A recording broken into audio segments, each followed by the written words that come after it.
Hello everyone. This is part 3 of chapter 2 Nutrition in Animals. Previous video में हमने देखा कि किस तरह से डाइजेशन का प्रोसेस जो है वो ह्यूमन बीइंग्स में होता है।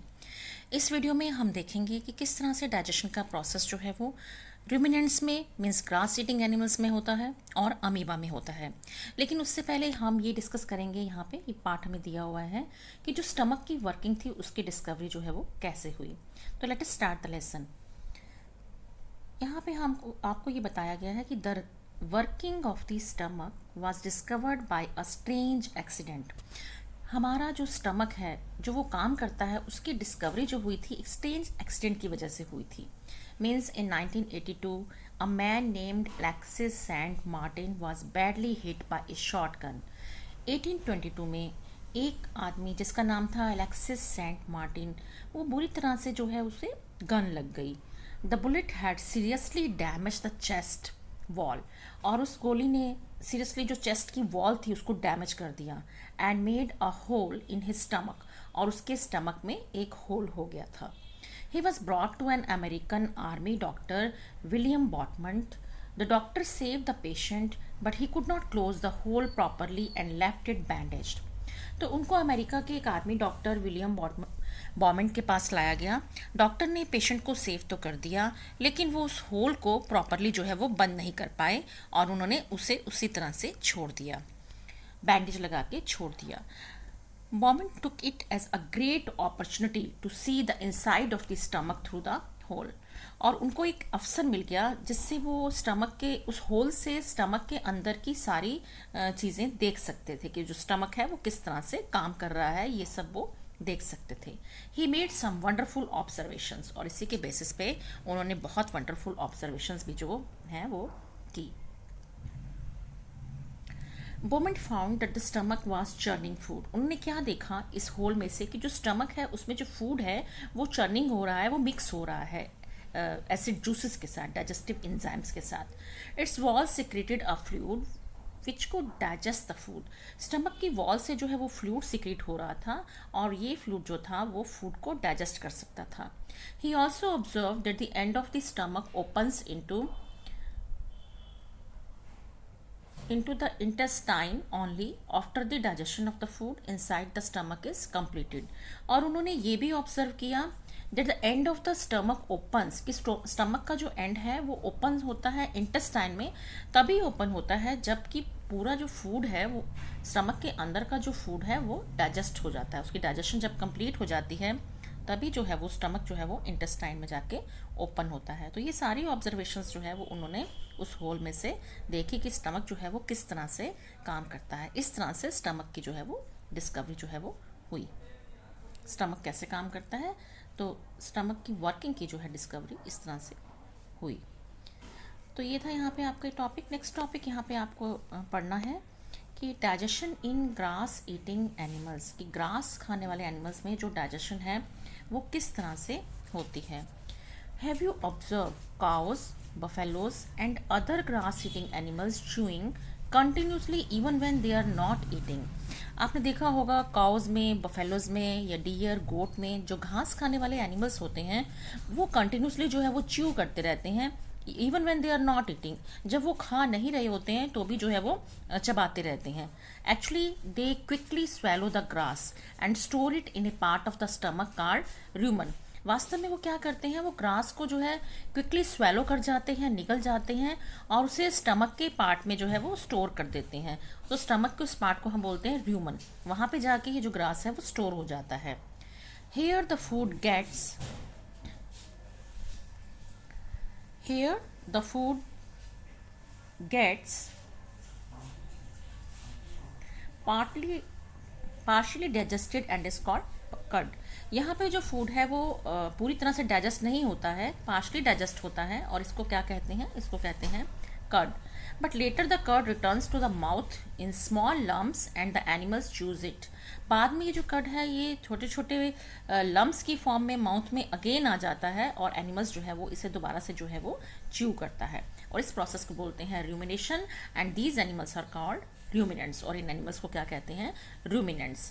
तो इस तरह से ये जो एनिमल्स होते हैं, जो ग्रास ईटिंग एनिमल्स होते हैं, ये पहले तो डायरेक्टली फूड को स्वेलो कर देते हैं और वो जाके ह्यूमन में स्टोर हो जाता है। उसके बाद धीरे धीरे जो है वो लम्प्स की फॉर्म में, छोटे छोटे टुकड़ों की फॉर्म में वो जो खाने को वापस अपने मुंह में लेके जाते हैं और वापस फिर च्यू करते हैं, और इस तरह से ये प्रोसेस चलता है। और इस प्रोसेस को हम कहते हैं रूमिनेशन, और इन एनिमल्स को हम क्या कहते हैं, रूमिनेंट्स कहते हैं।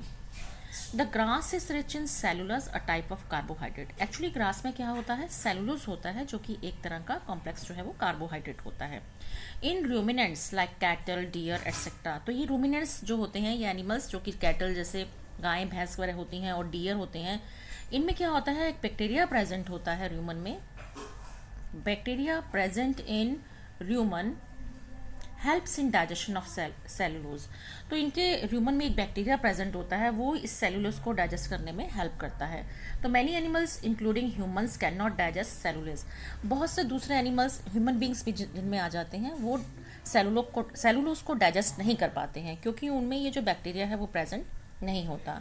Animals like horses, rabbit have a large sac-like structure called cecum between the esophagus and the small intestine.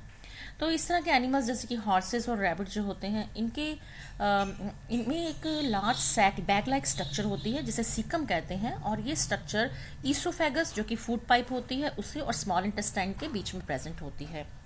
The cellulose of the food is digested here, और यहाँ पे जो फूड ग्रास का जो सेलुलोज होता है यहीं पे डाइजेस्ट होता है by the action of certain bacteria which are not present in human beings.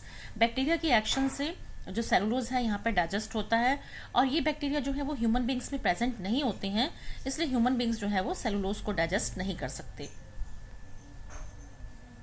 So far you have learnt about animals which possess the digestive system, but there are many small organisms which do not have a mouth and a digestive system.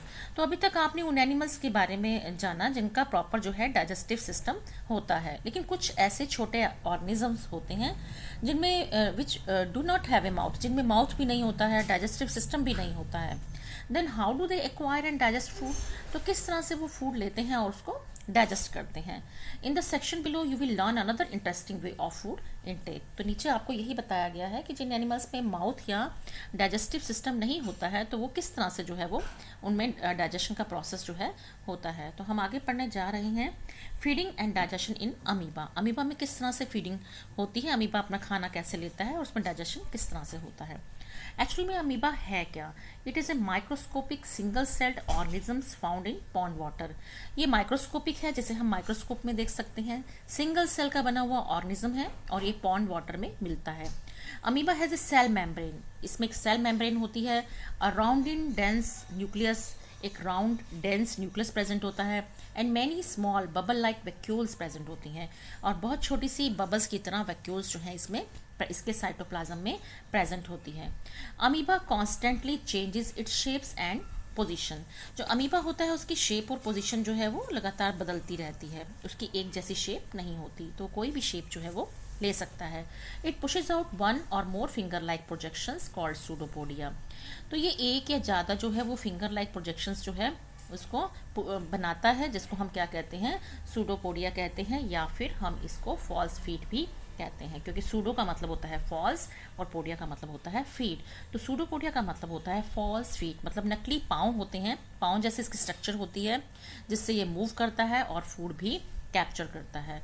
तो यहाँ पे आपको देखिए, यहाँ पे आपको दिखाया गया है सूडोपोडिया, ये आपको अमीबा का डायग्राम दिखाया गया है जिसमें ये देखिए सूडोपोडिया दिखाए गए हैं, जिसको ये फिंगर लाइक प्रोजेक्शंस जो आगे की तरफ बढ़ा के फूड पार्टिकल को कैप्चर करने में यूज़ करता है। तो यहाँ से ये फूड पार्टिकल्स जो है वो कैप्चर कर लेता है और फिर इसे अंदर अपनी बॉडी में ले जाता है। तो इस तरह से ये खाना लेता है अमीबा। उसके बाद यहाँ पे है amoeba feeds on some microscopic organisms. तो ये कुछ माइक्रोस्कोपिक ऑर्गेनिजम्स खाता है। व्हेन इट सेंसेस फूड, जब इससे पता चल जाता है कि यहाँ पे फूड है, it pushes out pseudopodia around the food particle and engulfs. तो ये अपनी फास्ट फीड को जो है वो फूड पार्टिकल के चारों तरफ जो है वो पुश करता है और फिर जो फूड है उसको एनगल्फ कर लेता है अपनी बॉडी के अंदर, अपनी मेम्ब्रेन के अंदर जो है वो ले लेता है। The food becomes trapped in A food vacuole, और जो फूड है वो फूड वैक्यूल में जाके स्टोर हो जाता है। Digestive juices are secreted into the food vacuole. Food vacuole में डाइजेस्टिव जूस सिक्रेट होते हैं। They act on the food, वो फूड पर एक्ट करते हैं and break it down into simpler substances, और इसे सिंपल सब्सटेंसेस में तोड़ देते हैं। Gradually the digested food is absorb, और धीरे धीरे करके ये डाइजेस्टिव फूड जो है वो एब्जॉर्ब हो जाता है। नेक्स्ट आपको यहाँ बताया गया है the absorb substances. The absorbed substances are used for growth, maintenance and multiplication। तो यही जो एब्जॉर्ब सब्सटेंसेस होते हैं वही ग्रोथ के लिए, मेंटेनेंस के लिए और मल्टीप्लिकेशन के लिए यूज़ होते हैं। और जो अनडाइजेस्टेड रेजिड्यू होता है फूड का is expelled out by the vacuole, वो वैक्यूल के द्वारा बाहर आउट कर दिया जाता है। The basic process of digestion of food and release of energy is the same in all animals. तो जो बेसिक प्रोसेस होता है फूड को डाइजेस्ट करने का और एनर्जी रिलीज करने का, वो सभी एनिमल्स में एक जैसा होता है। In a later chapter you will learn about the transport of food absorb by the intestine to the various parts of the body. I think it is clear to all of you. Thank you and have a great day.